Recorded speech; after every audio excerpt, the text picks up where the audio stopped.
Okay, this is Spud here again with another HitStartNow.com quick hit. Today we're talking about Anita Sarkeesian's latest video. For anybody who doesn't know, she is the lady who fronts Feminist Frequency, and she's been doing a number of videos called Tropes versus Women in Video Games, which is all about sexism in video games, basically. And the first couple of episodes have been about the Damsel In Distress trope.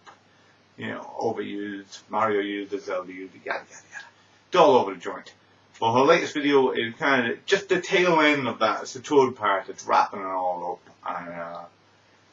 And again, the lady has quite a lot to say on the issue. And there's a fair amount of that, quite a lot that I don't really agree with personally.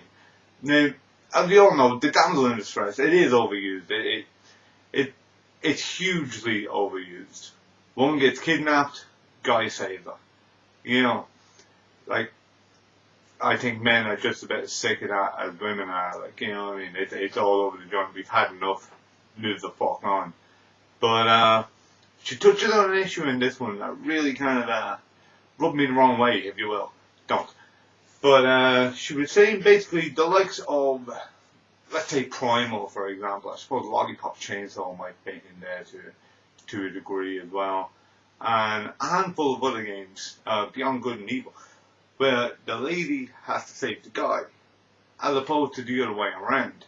You know, we've all seen Mario save Peach, Super Princess Peach wrapped around the other way as well, where the ladies have to go, the guy's been kidnapped, the chick has to save him. That's cool, that's grand. Except, according to Anita, these aren't on the same level. They don't mean the same thing.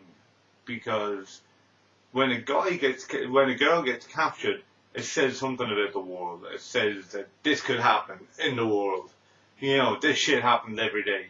Women are being put down, they're being kidnapped every day. Well, on the flip side of that, when it happens to a guy, it doesn't seem to matter. And that doesn't bode well for me at all. Like, you know what I mean? It appears to me that they're going all kind of George Orwell on that shit.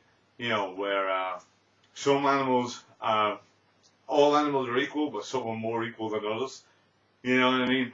I think if the guy gets kidnapped, that matters just as much as the woman getting kidnapped. You know what I mean? Like, either or could happen in real life. Either or said things about real life. You know? It's not a case of it only works one way. It works both ways. It doesn't get handled in the same way. It doesn't get seen the same light where it probably should. But it does work both ways. And it reflects the same amount of realism, if it's reflecting realism at all, and not just kind of taking the piss where a lot of them do. You know? She also touched on Spelunky, where in the release you could switch the Damsel in Distress for a guy, and also a dog, which didn't sit well with her because you could switch a woman with a dog. There was no mention of how that guy can also be switched with a dog. I can see where the woman is coming from. I really can. I don't think she's handling it very well. She's very articulated about what she says. That's great. It's all very well written, you know. But I think she's kind of steamrolling in one direction and forgetting everything along the way.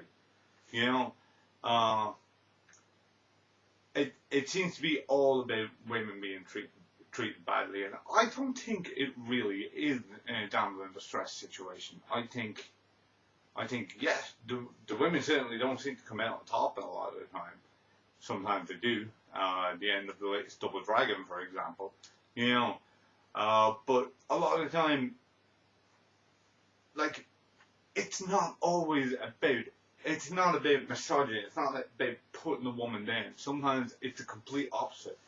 The guy who's going to get her is getting her because the guy loves her. It's not about putting her down. He wants her back. He loves her. Yeah, Anita refers to the woman, this one being the ball. You're playing the game, she's the ball, the two boys are playing for it. I don't agree. I think you got the bad guy who's being bad, but that's what bad guys do, hence the name. You get the good guy, he's fighting for her. He wants her back. Look at Rick Taylor, from Splatterhouse. He doesn't go all the way into hell for Jenny so he can look the part. He puts himself through hell and high water, quite literally, to get his woman back because he loves her. Look at Garcia fucking Hotspur from, that's actually his name, Garcia fucking Hotspur, from Shadow of the Damned. Again, it's the same deal. He does everything in his power because he loves the woman. And, my God, that guy sees some hell along the way. You know what I mean? But he's doing it all for her. It's not to put her down. It's the exact opposite. He's doing it because he loves her. He got her on the highest pedestal he could possibly have her. It's not a bad thing. I don't agree with a lot of what she's saying. She does raise some good points, don't get me wrong. I have touched on this issue before with a blog from last year. I think it was around June or July on hitstandout.com called Sex and Violence. You can go back and read that if you like. That was kind of getting behind her and saying I agree with some of her stuff and looking forward to seeing what she did in the videos. Now, this is the final part of Damsel in Distress. She will be back doing more videos about similar things, just the Damsel thing is over and over. She'll be, I believe, the Fight and Fuck Toy is the name of one of the videos she has coming up. At least that's what she stated in a Kickstarter last year. And a few other bits and pieces about sexism in video games. But she kind of shot herself in the foot in the latest one, saying that it doesn't matter when it happens to guys. It only matters when women are being kidnapped. It doesn't matter when guys are being kidnapped, because that would never happen. At least that's the vibe she's given off. She doesn't say it. That's not a direct quote, because she doesn't say it so many words, but that's the vibe she's given off. And then she finishes up with a little cartoon about kind of this fantasy game that she's created in her head, where a princess gets kidnapped and locked away, but nobody comes to save her. So she says, fuck this shit, and goes off, battles her way through the wall, and kills everyone in her way. She beats up a load of guys and takes down the king, basically. And women reign forever, supreme. Woo! That's great, but again, it's seeing things from one perspective. If that was the other way around and it was a guy murdering a lot of women, wouldn't he look that so well? Yet she's putting this one here as this should be heroic. I don't get it. It's the same as Lara Croft. Does nothing but kill guys, It's a bit strange. I'm a Lara fan, but it's a bit bizarre. There's a hell of a lot to be said on the issue. I'm not going to get into everything now, but I do think she is steamrolling in the wrong direction. She's got her end point in mind before she actually checks out what she's talking about. It's like she's saying, right, well, this is what I want to get to. This is the point I want to get to at the end. I want to say that there's sexism all over the place, without actually finding out if there is beforehand.